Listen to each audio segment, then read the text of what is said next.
President Bill Clinton.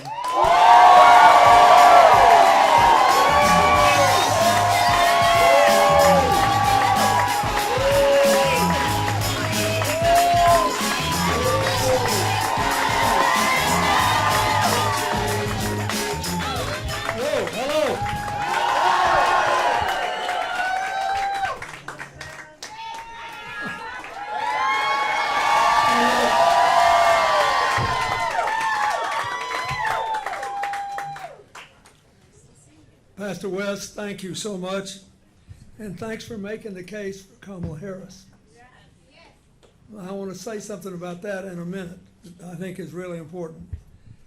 But I thank my longtime friend, Governor Bob Miller, and Sandy.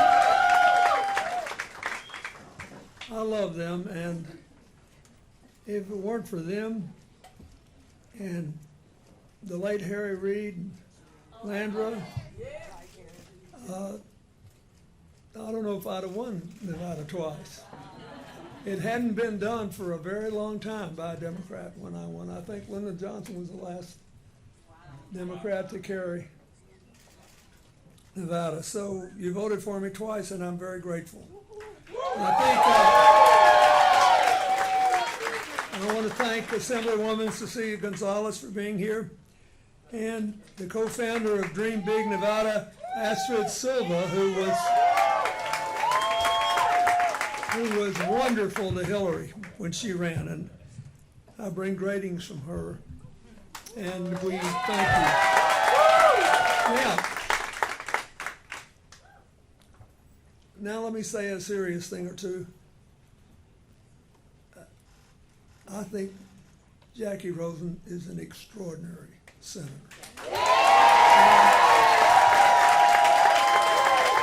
And when we started this election season, nobody thought, I mean nobody thought, that the Democrats had a chance to hold the Senate. Because we had every vulnerable Democrat up, and they had like nobody who was vulnerable up. Including Ted Cruz in Texas. So, yesterday I did an event for our candidate, Colin Allred,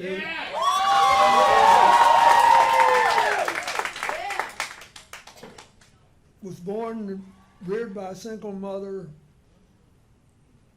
rose out of very meager circumstances, became a great football player at Baylor, was a pro for 5 years. He's more or less twice my size. And, God, the guy's big as me. But anyway, but he got injured, and it ended his career. And instead of folding, he went back to law school, became a voting rights lawyer, and became somebody that anybody would be proud of. And he's universally, he reminds me of Jackie in many ways in his career. He's universally admired. One of his constituents is George W. Bush. And President Bush told me, he said, this guy is great. You know, he's just a good man, and he's on the level. So I told him that since 60-some% of the people in Texas could remember that Ted Cruz jetted off to Cancun when Texas was freezing, his slogan ought to be Can Cruz.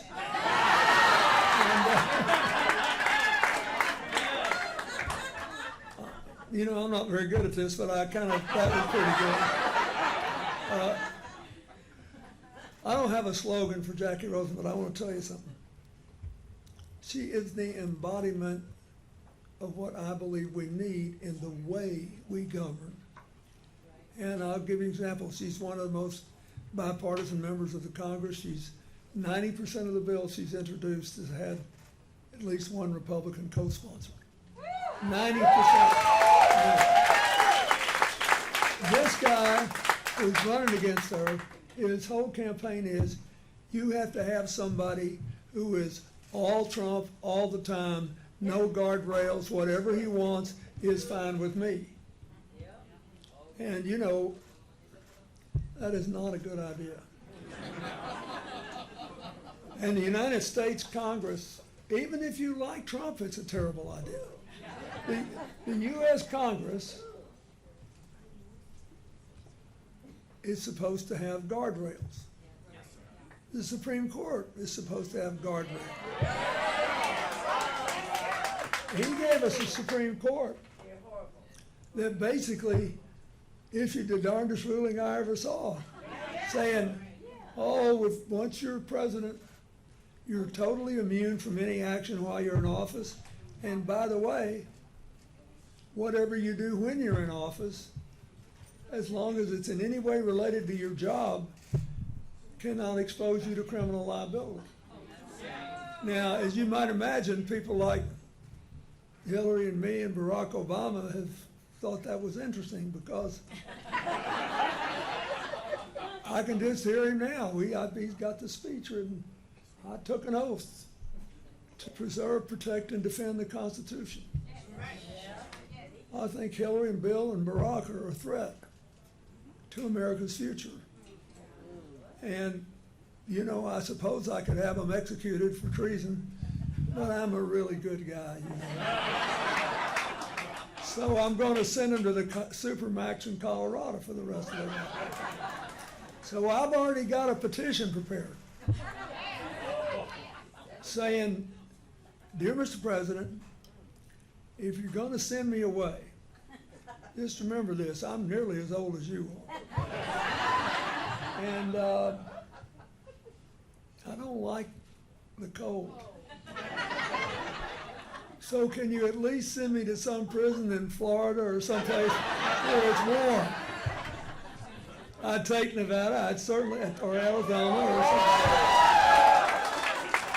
So anyway, if the worst happens and they do that, y'all come see us, will you?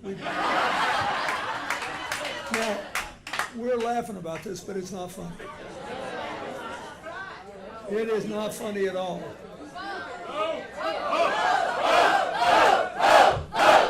The only way,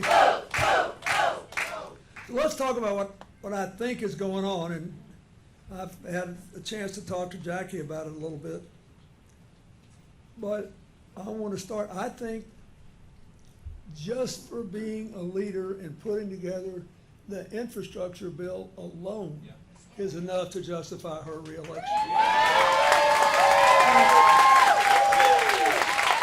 And I talked to one of the people who works for President Biden, Mitch Landrieu, the former mayor of New Orleans, in implementing this, and he said, you know, we've got like 60,000 projects out there. And pretty soon we're going to have 100,000. And every one of them is creating good American jobs and is making it less likely that you'll read those tragic stories of bridges breaking and people drowning and all that. With all this problem we're having with storms, because the climate is changing, we're going to have to build more resilient structures. We're going to have to reinforce our infrastructure. In Nevada alone, there are about 9% of the people who don't have access to affordable broadband. And that's part of infrastructure too. And it will make a huge difference in the way those people have to live. Now, Donald Trump promised us an infrastructure bill, and Joe Biden did. Only trouble is, only one of them delivered. Biden delivered.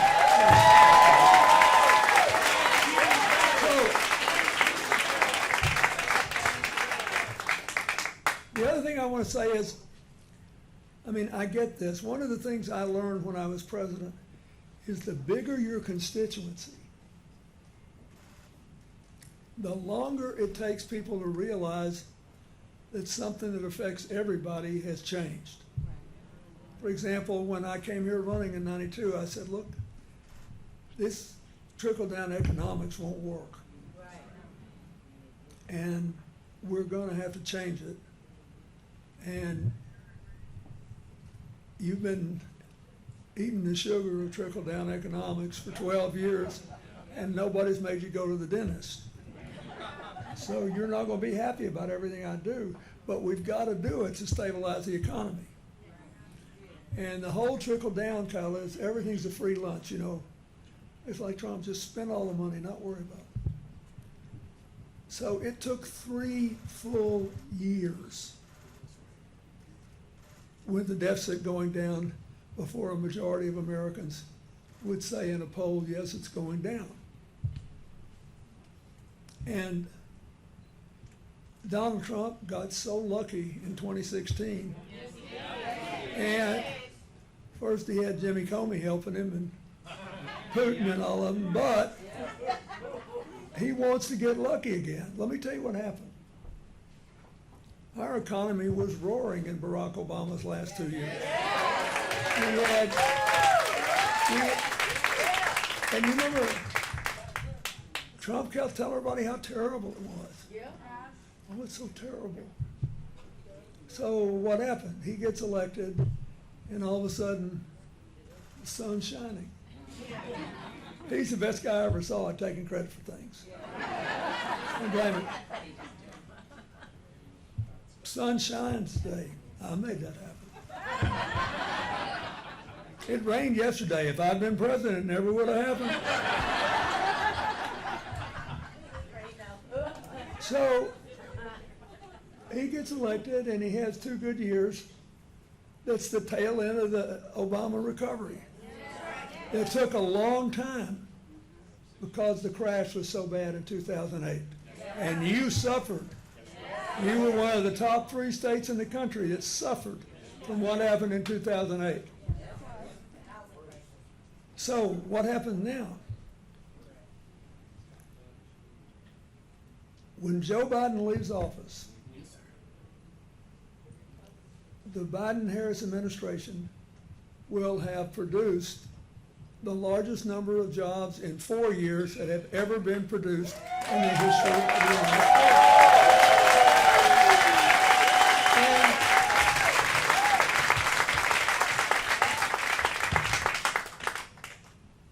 And we're the best positioned country in the world for the 21st century because of the infrastructure bill, which 40% of the Republicans in the Senate voted for, but only 24% in the House. And because of the CHIPS bill, which is revolutionizing manufacturing and giving us the ability to produce really important things more quickly with no supply chain problems because it's here, which got 40% of the vote in the House and only, I think, 20% or so in this. 20% or so in the House and 40% in the Senate. And the Inflation Reduction Act, which got, listen to this, which got 0 votes from the Republicans in the House or the Senate, and her opponent has criticized aspects of it that control inflation. The $35 a month cap on insulin. That's a big deal. Do you know how many people in this country have type 2 diabetes? That's the kind you get from living. From type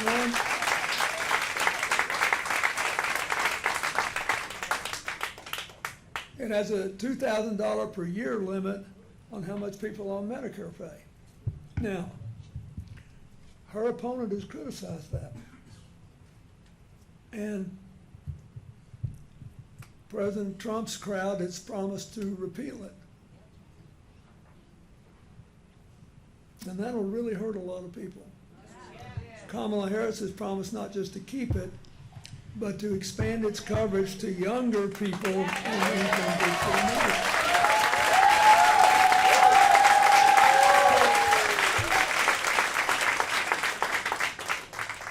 In these last 2 weeks, I don't want you to spend a great deal of time bad-mouthing Trump. I want you to tell people why Harris is better.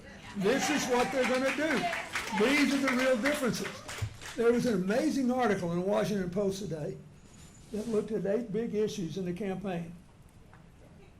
And they said it's stunning when people know her position and his, they liked hers better. Except where they agree, like not taxing tips anymore, which is a big deal here. But you don't have to vote for him to get that because they're both for that. And when they understand what was in her immigration bill, they like hers better. And I'd like to explain that. First of all this business about how we had open borders, it's bull. Obama's administration sent more people home from the border than Trump's did. But there is a law signed by Lyndon Johnson which says that if you show up at our border with a credible threat to your safety or the safety of your family, you are entitled to be taken in as a migrant in emergency settings. You can go to work within a few months, but you have to get in line behind everybody else before you can apply to be a citizen, because the people that follow the rules deserve to do that. That's what the law is. And what nobody could have foreseen is that all these upheavals all around the world have produced the largest number of immigrants in Europe and Africa and Asia, all over the world, that we've had since World War II. So not surprising, the people that live near here like America and they'd like to have a chance. And we're sympathetic with it, but there's a limit to how many people we can process at once. The last significant immigration reform we had was in 1983, when President Reagan and the Democratic Speaker Tip O'Neill reached an agreement and everybody accepted it, and nobody demonized immigrants the way Trump does now. We just did it because we knew we needed, even then, we were a nation of immigrants. Now, our birth rate is well below replacement level. Well below. And unless we get, all of a sudden start having babies like crazy, we're going to have some help here. All this AI craze, they ain't going to make up all these jobs, trust me. So, what did Joe Biden and Kamala Harris offer? They went to the Republicans, the most conservative Republicans in the Senate, who were the most anti-immigration, and said, look,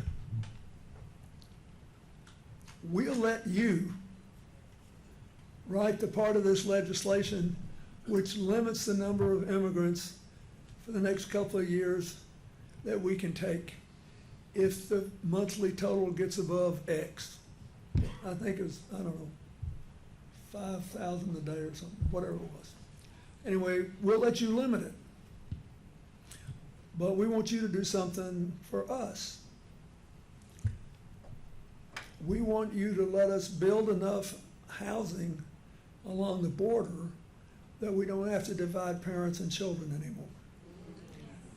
We want you to hire enough judges and lawyers and advocates and all the people who have to go through all the rigmarole to determine whether these people really are eligible to come, so that they don't have a backlog of years. And then we want enough people there who can vet folks who come for their background. Because it's very important to me. If you look at the crime rate among immigrants, it's considerably lower than that of the native born. The average, every 5 immigrants creates 6 jobs for native born Americans. The small business formation rate is more than twice that of the native born. Still, the American people are entitled to get rid of the chaos And, you know, Barack Obama took a lot of heat when he was president, but he was doing the right thing, trying to make sure that we have an orderly system that was not out of hand. And then all of a sudden, boom, we had the biggest problem. So there is not a person in this room that could have followed the law and run this system right when a system built to handle 400,000 people a year all of a sudden had 1.8 to 2 million people a year showing up. Nobody could do it. I couldn't have done it, nobody else did. So, in other words, they had a fix. And the most conservative Republicans in the Senate signed on to it. And we were gonna roll that thing. Finally, a fix so we didn't turn immigrants into punching bags, and we didn't make people at risk because people got in who shouldn't have. And what happened? One person killed it. Donald Trump said to all his supporters, "You can't do that." Oh, you can't do that. You don't understand. I need a problem, not a solution. My whole political career is getting people to be mad at somebody else for a problem. And then making sure it doesn't get fixed. Now, this is about how you govern. This country cannot do what it needs to do if we're more interested in division and subtraction than addition and multiplication.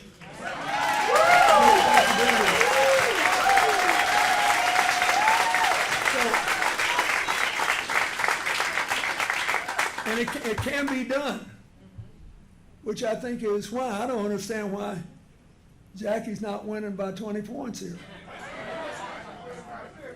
Vote for me, I'll be just like Donald Trump. I'll keep people torn up and upset all the time. I'll keep people mad. You'll be happy. I'll always blame somebody else. Or you could be like her and figure out how to work with Democrats and Republicans and solve problems.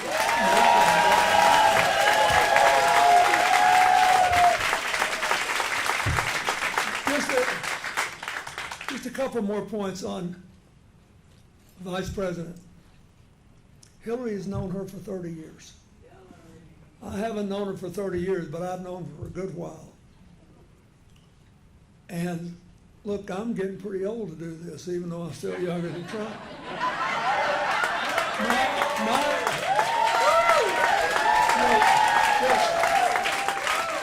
I just spent 4 days in North Carolina and 3.5 in Georgia.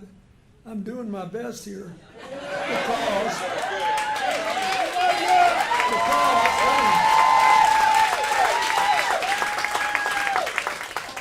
because what I'm campaigning for is my grandchildren's future.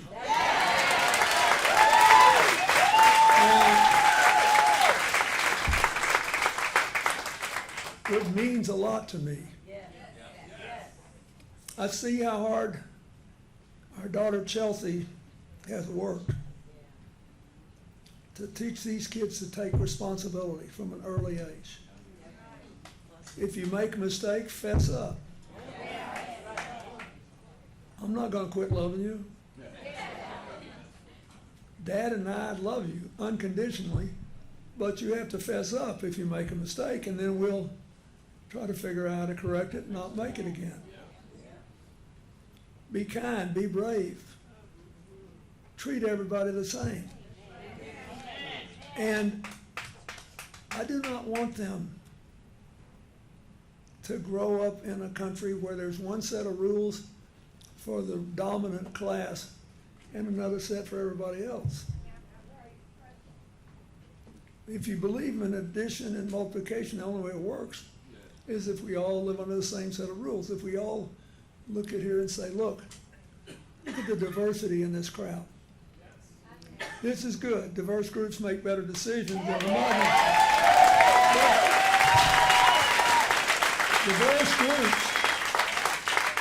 Diverse groups only get to make those good decisions if our common humanity matters more than our interesting differences. And And so, I mean, I got to give it to President Trump. He is a genius at making people feel resentment. He is a genius at making people find somebody else to blame. It may be good politics, but it's a terrible way to run a country. So, let me just give you one little example. Everybody's upset about inflation in food prices. You have a right to be, but you also have a right to know what happened. Every major country in the world has had inflation in food prices. Because when COVID happened, all the supply chains were messed up. And when you got demand up here and supply down here, you know what's going to happen to the price. It's going to go up. If everybody in Las Vegas decided tomorrow, or just the people in this room decided tomorrow, that you couldn't go anywhere else in a car, you were going to all have to drive scooters. Think about this. So, you know, can't afford the gas, you just don't want to fool with it, you're going to ride scooters. Everybody decides tomorrow. And then it turns out there's only 10 scooters on sale in Las Vegas. What's going to happen to the price of scooters? Now, that's what happened to food prices in the beginning. So what are you going to do about it? Donald Trump said there was no inflation under me. There wasn't, the economy collapsed. There was nothing to buy, right? So you had to vote for me. Kamala Harris said, look, we got inflation. We had to put some money into the economy to get it going again after COVID. And we had to run the risk, if we wanted to get over it in a hurry, that we'd overdo it a little bit.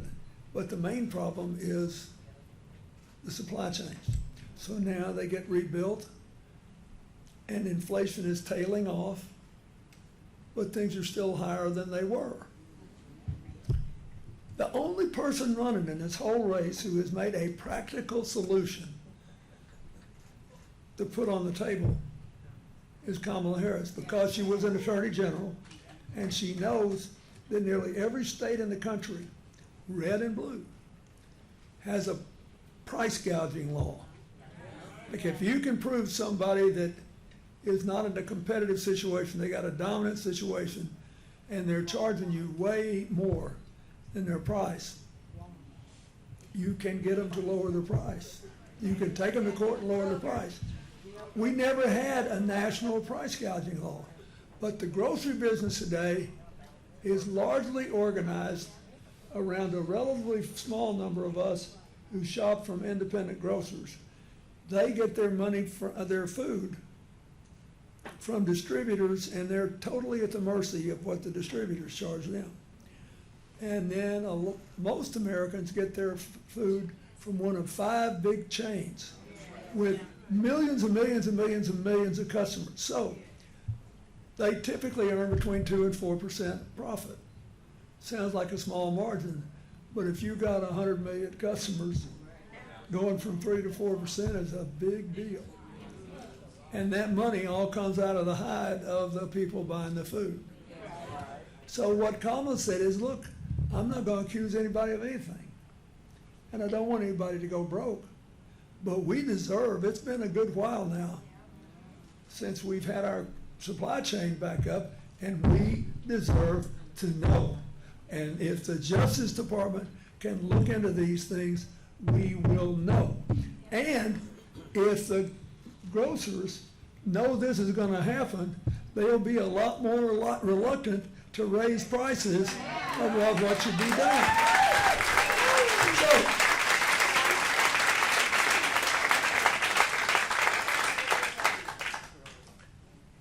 So if the issue is health care, or the issue is infrastructure, or the issue is food prices, it's not close. And gas prices are going down. And we are producing more energy than we use in America for the first time since the 1950s. And that's going to get better. Because places like Nevada have the capacity to produce unlimited energy from all available sources. So what's left? Housing. Now, you got hit by housing because you got hit so hard by the crash. So then all these people leave Las Vegas and the rest of Nevada, right? And then when everybody wants to come back, when the prices were dirt cheap for the housing, a lot of big banks came in and bought them all up. And then they're jacking up the price. So here's what she proposed to do about that. Trump hasn't proposed anything. She said, look, we should build 3 million more housing units, located strategically where they're needed and where they will have the most impact on holding other prices down. And then we should make them as affordable as possible and then give people help on down payments. Significant help. It's the most innovative thing that's been produced in a long, long time since we set out to cure homelessness in my first term. I mean, this is really significant. And nobody talks about it because you turn on the news every night or you get on your computer and you just want to see which side call the other one a more clever name. Or we get to watch Mr. Trump sway at the,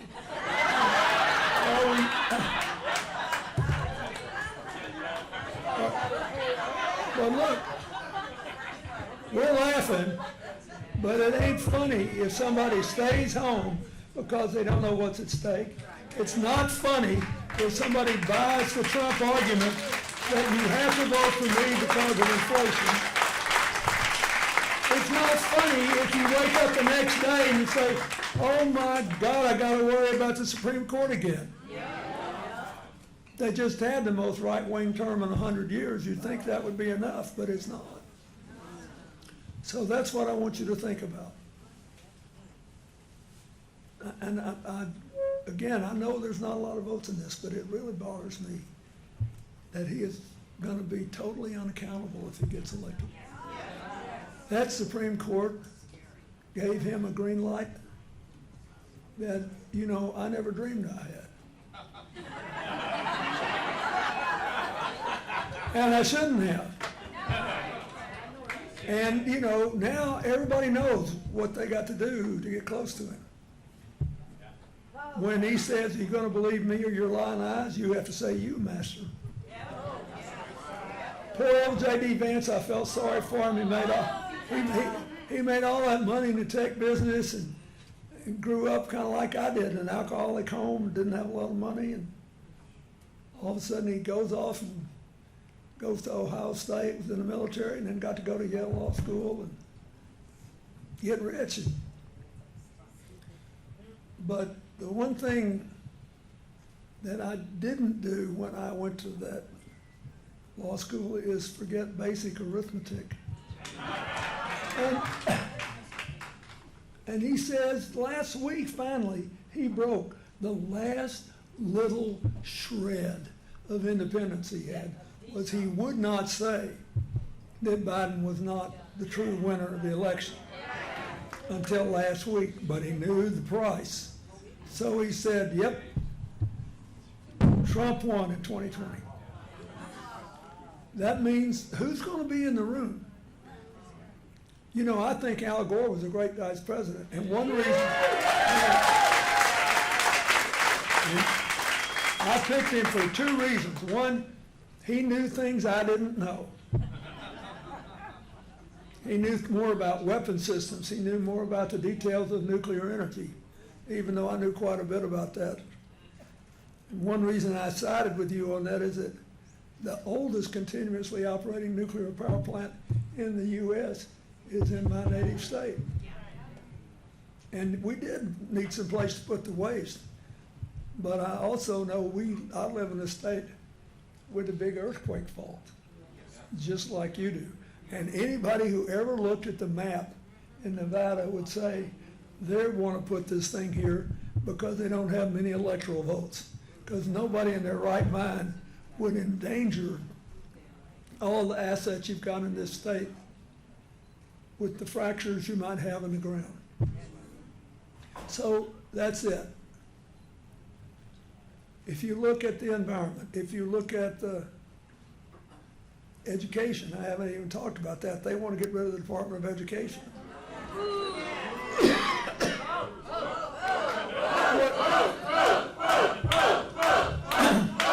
So, look, it's a clear thing. And you got a big article in the paper today that you can get online. It was in the Washington Post saying, here are 8 things that people really care about, and they don't know what Kamala Harris's position is, and they don't realize that they like her position a lot better than Donald Trump's. We can run away with this thing still, but we got to care enough to show up. We got to care enough to talk to our neighbors. We got to care enough to bring people. We've got to care. So, my beloved mother thought she was going to Las Vegas when she died. She thought this is what heaven looked like. And I came to love this place a lot because of her and a lot because of my friends here. But it's going to be really hard for us to win if we don't carry here. And we certainly can't hold the Senate if we don't carry here.